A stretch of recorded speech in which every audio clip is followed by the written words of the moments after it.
Bonjour chers enfants, comment allez-vous? J'espère que vous portez bien. C'est Yanda du CM2 bilingue. Aujourd'hui, nous verrons une nouvelle leçon en histoire.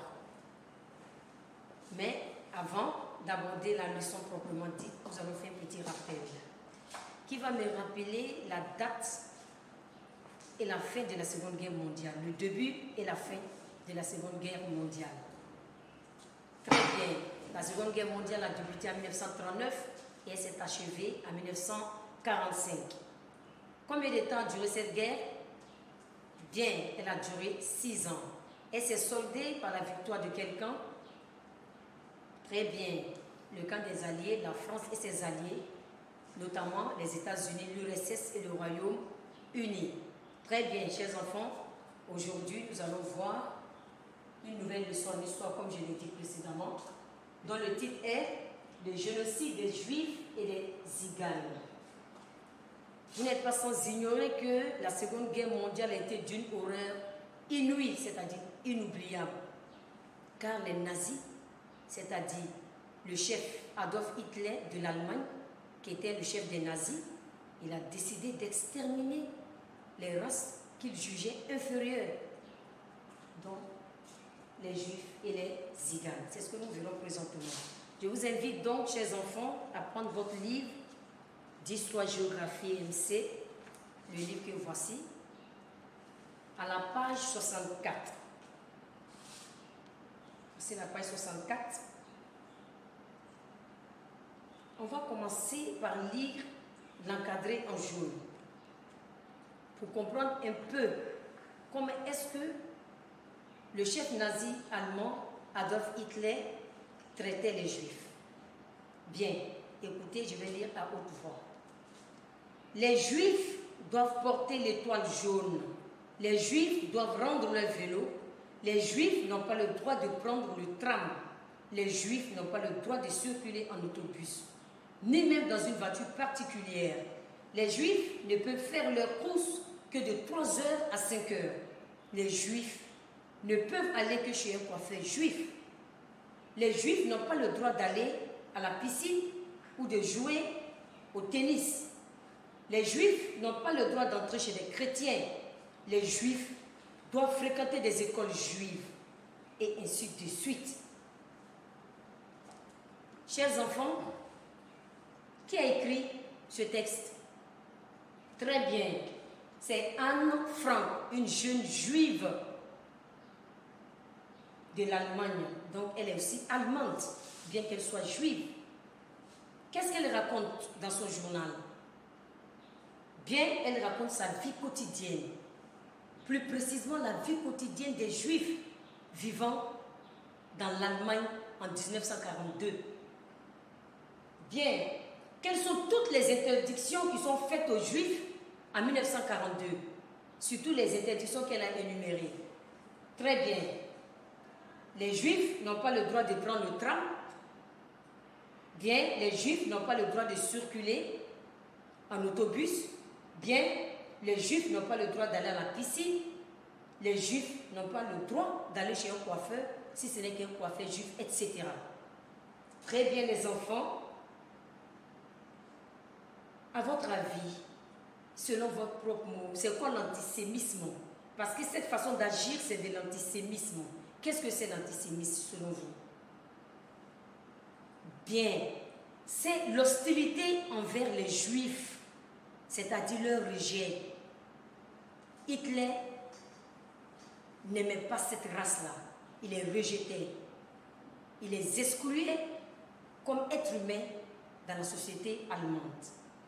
Bien, on va passer à notre deuxième image sur la même page 64. Observez cette image. On va la décrire. Bien. Le lieu, qu'est-ce qu'on trouve là? Regardez bien l'image. Bien, on voit des enfants qui jouent, qui sont souriants, ils courent partout, ils sont accompagnés souvent de leurs parents. Le lieu, c'est un parc à jeux qui est réservé aux enfants, mais interdit aux Juifs. La pancarte le signifie clairement. C'est un parc de jeux pour enfants, mais interdit aux enfants juifs. Chers enfants, en quoi cette mesure est-elle contraire à la Déclaration des droits de l'homme de 1789?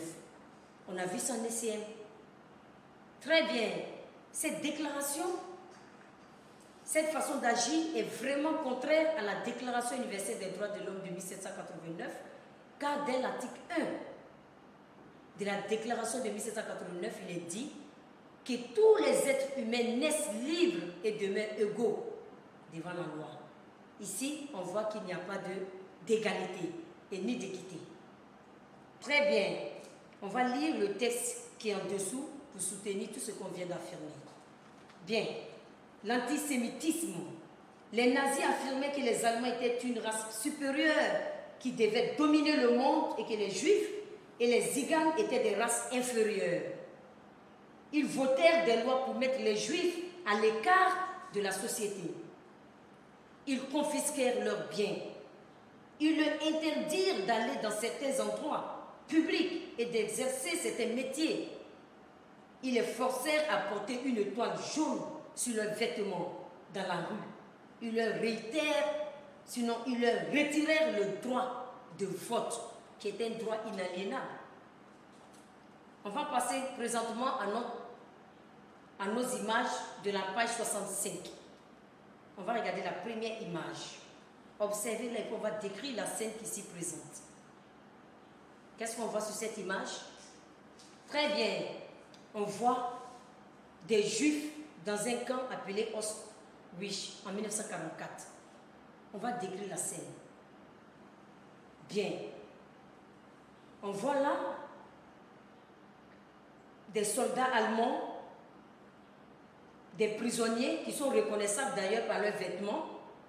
On voit des femmes au visage triste, craintif, apeuré.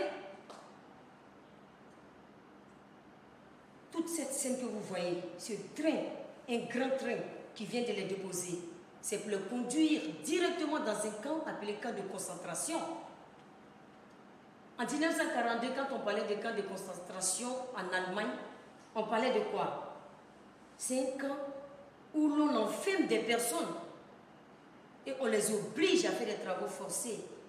Ils pouvaient même y mourir parce qu'après, certains étaient conduits dans des chambres à gaz où on les exterminait. Bien, on va lire cet encadré pour finir.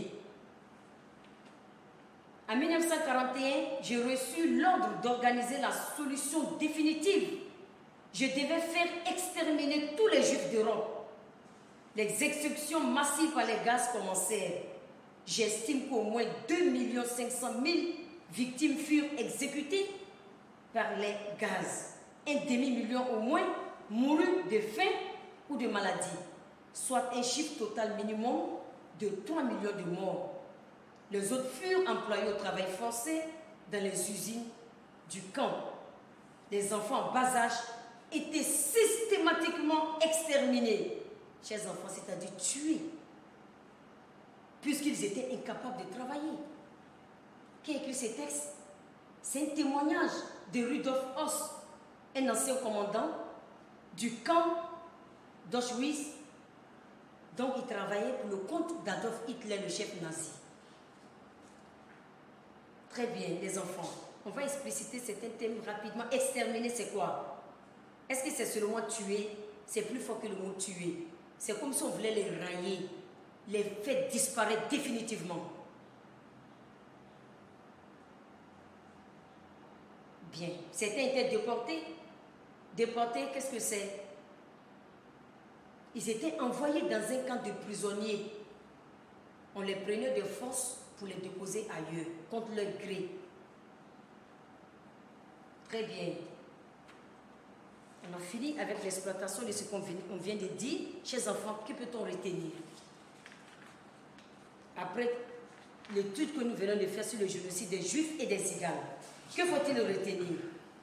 On va retenir que les Juifs et les Tziganes ont été victimes d'injustice et d'assassinat à cause du chef nazi allemand Adolf Hitler, dont le désir malsain était d'exterminer de façon systématique les races, selon lui, jugées inférieures, les Juifs et les Ziganes.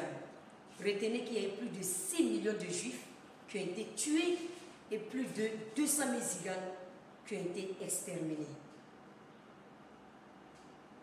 Je vous remercie. Vous aurez incessamment le résumé de ce cours par voie électronique et je vous invite à prendre cette leçon parce qu'elle va faire partie de l'évaluation future. Je vous remercie pour votre aimable attention.